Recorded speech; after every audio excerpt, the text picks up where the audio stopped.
Hello बच्चों। आप सभी लोगों को मेरा परिचय पता है। मेरा नाम कल्पना जायसवाल है। मैं यहाँ पे एडिशनल डिस्ट्रिक्ट मजिस्ट्रेट एडीएम के पद पे कार्यरत हूँ। आप लोगों के बीच में बस एक संवाद करने आई हूँ। एक मोटिवेशनल एक हम लोग के बीच में डायलॉग होगा। तो ये एज ऐसी होती है ना, मतलब सबको बोर्ड देने हैं। हाई स्कूल का बोर्ड है, इंटरमीडिएट के बोर्ड हैं, और मेरे ख्याल से 2-3 महीने में बोर्ड शुरू भी होने वाले हैं। तो ये बहुत ही इम्पोर्टेंट फेज होता है लाइफ का, सबकी लाइफ में आता है। हम सबने ये सारी परीक्षाएं पास की, इन सारे प्रेशर से गुजरे, और फिर अपनी चीजों को परसू किया, अपने ड्रीम्स को परसू किया। कोई चीज मुश्किल भी नहीं होती। Nothing is impossible in this world, क्योंकि जब आप इम्पॉसिबल को ब्रेक करते हो तो क्या बनता है, कोई बताएगा? जब इम्पॉसिबल को आई एम पॉसिबल, क्या बनता है? I am possible. तो दुनिया में ऐसी कोई चीज नहीं है जिसको आप पा नहीं सकते, जहां आप जा नहीं सकते। बस कोशिश क्या करनी रहती है, मेहनत करने की जरूरत होती है। तो बेसिक फंडा लाइफ का याद रखिए आप लोग, कि अगर आप अपने लिए ऑनेस्ट हैं तो दुनिया की कोई भी ताकत आपको आपके ड्रीम को पाने में, आपको आपके एम को, लक्ष्य को पाने से रोक नहीं सकती। ठीक है ना? तो दूसरी चीज कि अभी हमारे बोर्ड्स हैं, आने वाले हैं, हाई स्कूल के और इंटरमीडिएट के, और सबको अपनी पढ़ाई कंप्लीट करनी है। और पूरी लाइफ में हम जो पढ़ाई करते हैं, चाहे वो केजी से लेके फर्स्ट, सेकेंड, थर्ड, फोर्थ, लेकिन हमारी मेमोरी में हमेशा क्या याद रहता है? हमारे बोर्ड। यही तो याद रहता है ना। 8वीं में मैंने क्या एग्जाम दिया, मैं क्या पढ़ी, मुझे नहीं याद। लेकिन मुझे अपने हाई स्कूल का बोर्ड का पेपर याद है, कि फर्स्ट टाइम कब, कैसे मैं गई थी, किसका पेपर था, मेरा रोल नंबर क्या था। 12th के बोर्ड्स याद रहते हैं। तो बोर्ड ना बहुत ही इम्पोर्टेंट एक फेज है लाइफ का। और ये नहीं कि मार्क्स हमको बहुत अच्छे लाने हैं, कैटेगरी बढ़ जाएगी कि ये फर्स्ट डिवीजन करती, कि आप फर्स्ट डिविजनर हो, सेकंड डिविजनर हो, थर्ड डिविजनर हो। ये दिखाता है कि आपका डेडिकेशन। जब आपके पास दुनिया में कोई काम नहीं था, सिर्फ एक काम आपको दिया गया था, पढ़ने का, सिर्फ यही काम था ना, तब आपने कितना डेडिकेशन दिखाया उसके लिए, कितना समर्पण दिखाया। ये डिनोट करता है कि एक काम जो आपको सौंपा गया था, उसमें आप कितना परफेक्शन के साथ, कितना डूब के उस काम को पूरा किए। हर समय मौका होता है, हर टाइम एक अपॉर्चुनिटी होती है कि हम अपनी गलतियों को सुधार सकें, और हमेशा वो टाइम आपके पास रहेगा। तो एक में कभी कम आ गए, किसी क्लास में कम आ गए, तो हमें क्या करना है? बहुत निराश नहीं होना है। अगली क्लास में हमें बहुत ज्यादा डेडिकेशन और मेहनत दिखानी है। आप लोग बहुत लकी हो। मतलब मैं कंपैरिजन करूंगी दो तरीके से, कि हम लकी थे हमारे टाइम में, क्योंकि हमारे पास डिस्ट्रैक्ट होने के लिए बहुत ऑप्शन नहीं थे। सोशल मीडिया नहीं थी, ये मोबाइल नहीं थे, बहुत सारे चैनल्स नहीं थे, बहुत सारे इतने ढेर सारी कैटेगरी नहीं थी हमारे पास। हमारे टाइम में क्या होता था, एक दूरदर्शन था बस, और उसमें लिमिटेड टाइम होता था कि सुबह समाचार आएगा, दोपहर में एक दो प्रोग्राम्स आएंगे, शाम को न्यूज आएगा, और वही हमारा मनोरंजन का साधन था। बहुत ज्यादा हुआ बाहर, दो चार खेल खेल लिए, दो चार दोस्त बन गए। ना फेसबुक था, ना ट्विटर था, कोई ऐसे सोशल प्लेटफॉर्म्स नहीं थे, तो हम डिस्ट्रैक्ट कम होते थे। ठीक है? और तो हमारे पास काम क्या बचता था? पढ़ाई, कि हमको अपनी बुक्स उठानी है, पढ़ाई करनी है। लेकिन आप लोग की तरह हमारे पास ऑप्शंस नहीं थे। मतलब अगर आप एक क्लिक पे चाहो, अपने किसी भी ड्रीम से संबंधित आप कुछ भी मटेरियल पा सकते हो। हम बहुत सारे करियर ऑप्शंस आपके पास खुल गए हैं, हमारे पास वो अपॉर्चुनिटी नहीं थी। हमारे पास क्या था, लिमिटेड वो थे, एक सेक्टर्स बने हुए थे।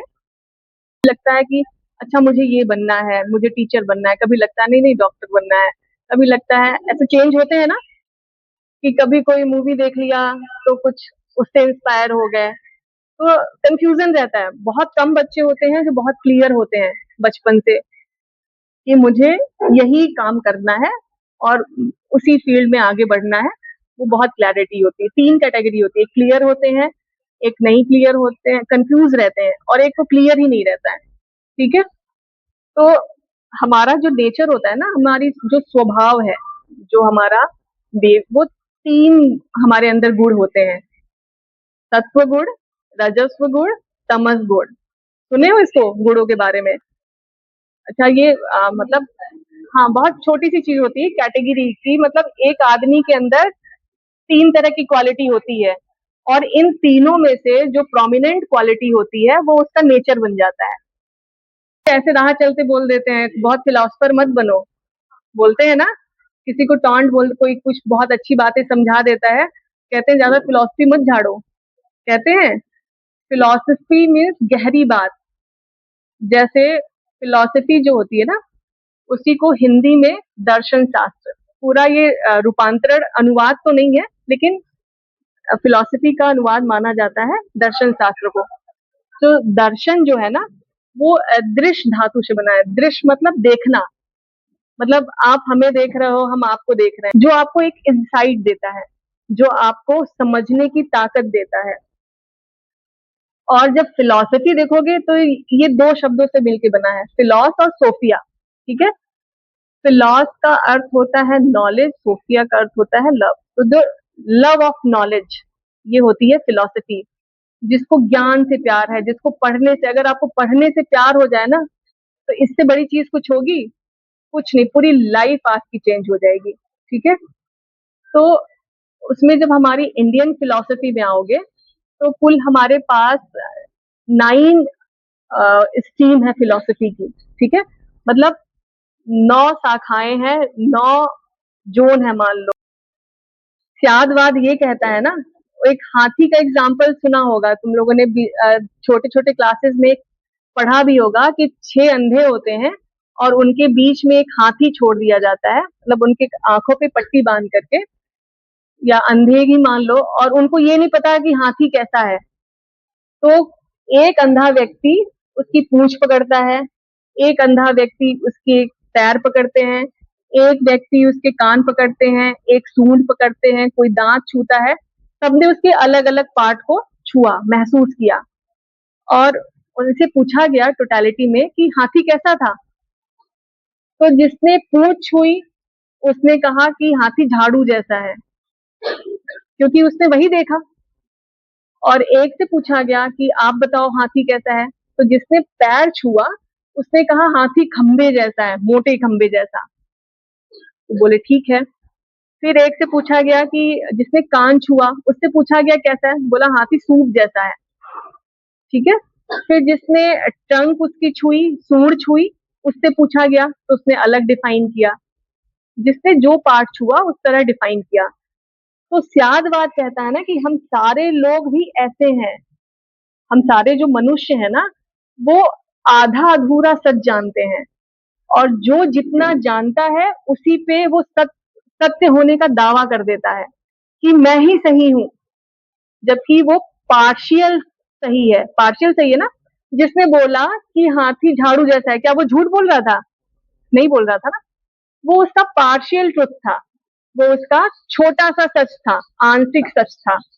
जिसने कहा खंबे जैसा है, क्या वो झूठ बोल रहा था? नहीं बोल रहा था, लेकिन पूरा सच नहीं था। जिसने बोला सूप है, क्या वो पूरा सच था? क्या वो झूठ था? नहीं था, लेकिन वो पूरा संपूर्ण ज्ञान नहीं था।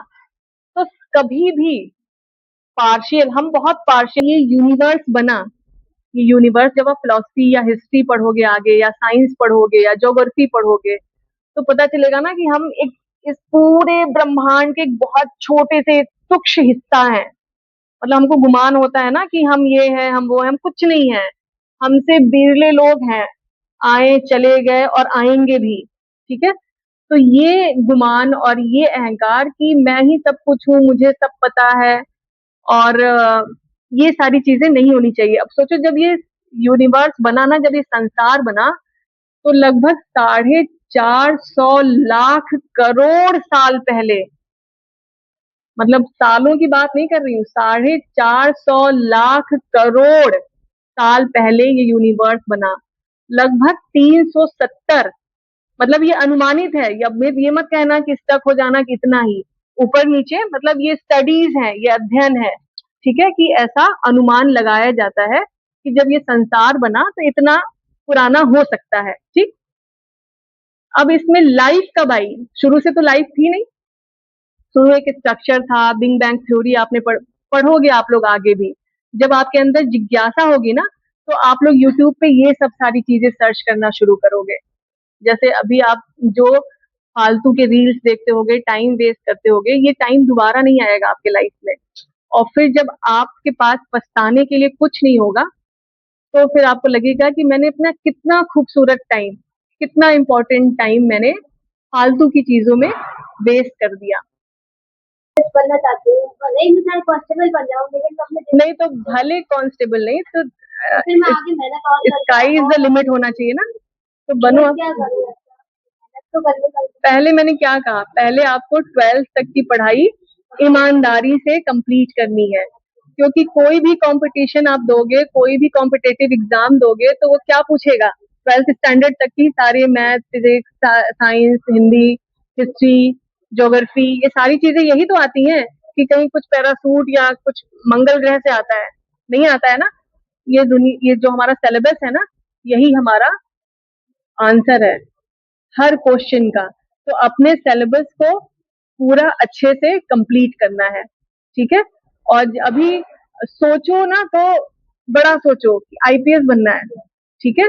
तो उसके लिए आपको पहले अपने अपने बोर्ड्स करने हैं, ग्रेजुएशन करना है, क्योंकि जब भी आप एडमिनिस्ट्रेटिव सर्विस में जाते हो ना, तो आपको स्नातक की डिग्री मांगता है, और वो 21 साल पूरा होना चाहिए, ठीक है। तो स्नातक की डिग्री वो कोई भी स्ट्रीम में हो सकती है, बीए हो सकता है, बीकॉम हो सकता है, बीएससी हो सकता है, 5 ईयर एलएलबी हो सकता है, कुछ भी हो सकता है, ठीक है। तो पहले अपनी पढ़ाई एकेडमिक्स पे ध्यान देना है, और सबसे खूबसूरत बात, हमको सबसे अच्छा इंसान बनना है। अगर आप ऑनेस्ट हो अपने लिए, अपनी फैमिली के लिए, अपने कॉलेज के लिए, अपने दोस्तों के लिए, तो आप कोई भी काम करोगे ना तो ऑनेस्टी के साथ करोगे। तो अपने अंदर सबसे पहला गुण लाना है ऑनेस्टी, ठीक है। और किसी को कुछ पूछना है?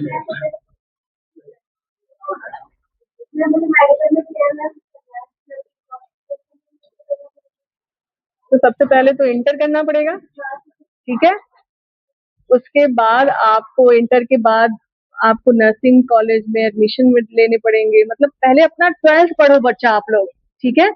पहले अपने 12th में बहुत, मैंने क्या कहा, 12th जो है ना, या बोर्ड जो होते हैं, वो सिर्फ मार्क्स के लिए नहीं होते या बेस नहीं होते, वो डेडिकेशन होता है कि एक काम जो आपको सौंपा गया था, उस काम को आपने कितनी शिद्दत से किया है।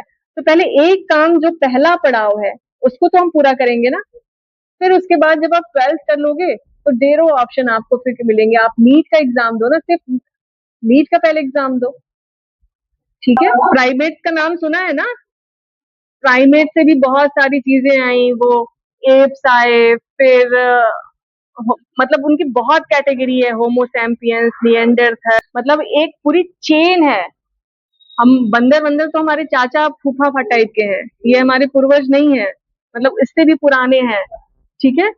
हम 4 पैरों पे चलते थे, फिर 2 पे आए, 2 पे आए तो फिर दूर तक देखना शुरू किए, 2 हाथ फ्री हुए, ब्रेन डेवलप हुआ, फिर इससे इससे हमारा विकास हुआ, और आज हम और आप कितने ब्लेस्ड हैं कि इस एडवांस और सिविलाइज सोसाइटी में हम को जीने को मिल रहा है, सांस लेने को मिल रहा है, पढ़ने को मिल रहा है, आपके पास और कोई रिस्पॉन्सिबिलिटीज नहीं है।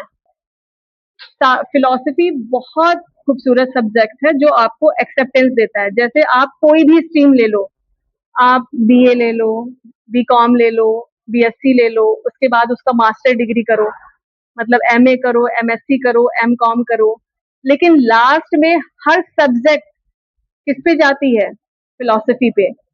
MPhil, master in philosophy, PhD, doctorate in philosophy. तो वो फिलोसफी को कहते हैं साइंस ऑफ साइंसेस, सारी साइंस का। ये आपको देखने का, सोचने का, समझने का तरीका देता है, ठीक है। फिर आपको अपने फैसले जो लेने हैं ना, बड़े ये सारी चीजों को ध्यान में रखते हुए सोच समझ के लेने हैं, क्योंकि एक गलत फैसला अगर आपका हुआ और सारी लाइफ आपकी स्पॉयल हो गई ना। तो हमेशा अपने करियर को लेके और अपने जो आपके घर की जिम्मेदारियां हैं उसके प्रति आपको ईमानदारी बरतनी है और अच्छे से पढ़ाई करनी है। हम दूसरों की थॉट्स को एक्सेप्ट करना है, दूसरे के दूसरे लोगों को सम्मान देना है। ठीक है, सम्मान जब आप दोगे तभी तो पाओगे। ठीक, तो ये सारी चीजें आप लोगों से मैं एक बताने आई थी कि कोई भी चीज आपको थाली में परोस के नहीं मिलने वाली है, आपको उसके लिए मेहनत करनी है।